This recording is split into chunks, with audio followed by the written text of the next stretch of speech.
Hi there, it's Nancy Tierney from Firecracker Communications, and I am here today to tell you your headline is the most important part of your copy, any copy. Why? Because if your headline stinks, no one's going to read the rest of your copy. It doesn't matter that you spent 48 million hours writing this amazing, exquisite sales page. If the headline on that page doesn't grab people and get them to want to keep reading, it's not going to get read. Your headline, its job is just that, to get people to read the rest of your copy, the right people, your ideal clients, to read the rest of your copy, so you can get the opt-in and make the sale, or just get people interested, the right people interested in what it is that you have to offer. So today, I am going to talk to you about what I call cheap and cheesy headlines so you can avoid them. These are headlines that are going to turn your clients off, and so we don't want to do that. And I'll give you some remedies as well. So how can you tell if your headline is cheap or cheesy? Well, I'm going to give you some guidelines. Number one is, if it's just so simple and bland and kind of generic that it doesn't have any appeal, like get clients with Facebook ads. It's just blah. Or lose 10 pounds in a week. You've heard it before. It's so generic. It has no personality. It has zero creativity. It's what I call a cheap headline. It's just nothing went into it. For instance, this headline: a simple formula for enrolling high-ticket clients with Facebook ads on a small budget.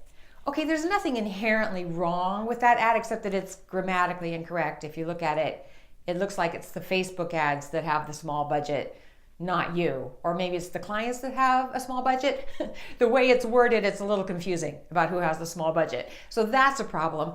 But there's just words like simple. Now, simple's used a lot and it can be very effective, but wouldn't it be more effective if it was a 3-step formula or a 5-minute formula? It just adds more punch to it. It takes the blandness out of it. And what is a high-ticket client? Do you know what a high-ticket client is? You kind of do. You get the gist of it. But again, it's one of those mealy adjectives that don't really add to the power of your headline. You'd be better off using a simpler word even in that case, like your best clients, because that would be similar to what your people are thinking in their heads, as opposed to, they're not thinking, how do I get high-ticket clients, okay? And then there's the word small budget. That's fine, but it would be so much more powerful if you could say something like a budget of $50 a week. Or even if you said teeny tiny budget, it just adds a little bit more to it than small, which is kind of an overused and in some ways meaningless adjective. So let me give you an example of a similar headline, or what I should say, what it's about. It's about a similar subject that really does work. It is: one simple tweak boosted my Facebook ads into 384% return on investment winners without changing ads, images, or pages. Okay, that's a pretty compelling headline. It's personal. He's talking about a personal story in this case about his Facebook ads. And there are some things like simple, what I said before was kind of a weak adjective, but in this case, because since it's paired with the noun tweak, which is kind of different, I'll forgive him that. And boosted is not one of my favorite verbs. I would probably say, turned my Facebook ads, but it still works. But the power of this headline is in the last part of it. The 384% return on investment winners. That's very powerful, a statistic. But then he actually goes further and soothes the objections, without changing the ads or the images or the pages. And that's what makes this headline very compelling. The third thing you want to avoid to prevent your headlines from being cheap or cheesy are a lot of adverbs. Those are the modifiers to a verb. For instance, this headline, fill your live events Fill your live events quickly and profitably. This is a real headline, people. I didn't make this up. Quickly and profitably are adverbs, and they weaken the headline. They weaken all of your copy, so you always want to use them sparingly, but especially in your headlines.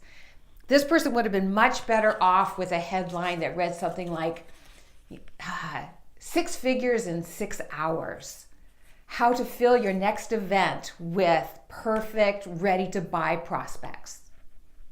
That's a much more powerful and specific headline, don't you think? You might think, well, that sounds a little cheesy and over-promising. Well, then tone it down if it does. But at least it's more specific and it's original. It's like 6 figures in 6 hours. It's not fill your live event. Fill your live event? It's so forgettable. Quickly and profitably. Okay, here's another example.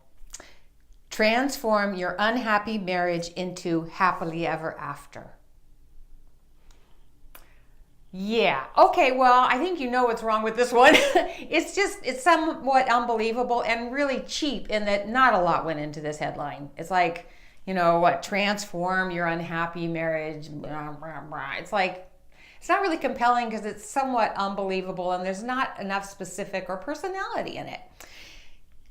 This person would be better off to say something like, rekindle the romance, reignite the passion, renew your vows. I mean, you can use a headline like that. It can be just 3 phrases, as long as it's enough to get people to keep reading. And someone that's having trouble in their marriage will probably keep reading after that headline. Okay, now sometimes you can have a headline that kind of fits all the rules. There's not any adverbs in it, there's some good verbs, but it still stinks of cheese. And I'm going to give you an example, and you'll recognize it. How to attract high-ticket clients every month using a simple 4-page website and magic script while being 100% authentic and without using sleazy sales tactics. I mean, it's just got everything and the kitchen sink in it. The kitchen sink and a lot more. It's almost as if they've taken a bunch of different phrases from other headlines and kind of stitched them together. The only thing really original in this headline is the 4-page website. That's specific. And then they throw in the magic script. And it's kind of like, really, give me a break. And it's not like there's anything inherently wrong. And there's some elements in this that are good. Like they soothe the objections with, while being 100% authentic and without using sleazy sales tactics. But how many times have we heard that before? A lot.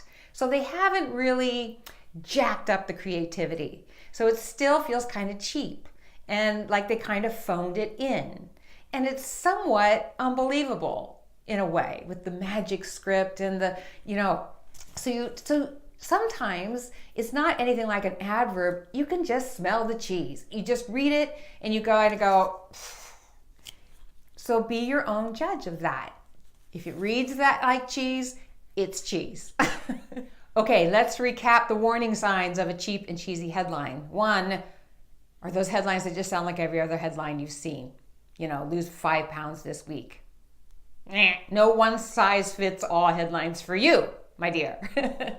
Avoid weak adjectives or overused adjectives and verbs. Make sure you use words that have some punch and life and that mean something because they're not trite and they're not overused, okay? Cool it on the adverbs. Quickly, easily, madly, passionately. 1 is okay, just don't overdo it and really cool it in your copy with the adverbs. And then 3 or 4, it's 4, just sniff it out. If it doesn't sound good, if it sounds like it's a little overblown, a little hyped up or bland, tweak it. Tweak it. You can smell the cheese. You can smell the cheapness or the lack of creativity. So just make sure your headlines have that oomph by making sure they have personality, strong words, mix some unusual words with some words that are easy for your client to understand, and have some fun with your headlines. Okay, that's it for now. Bye.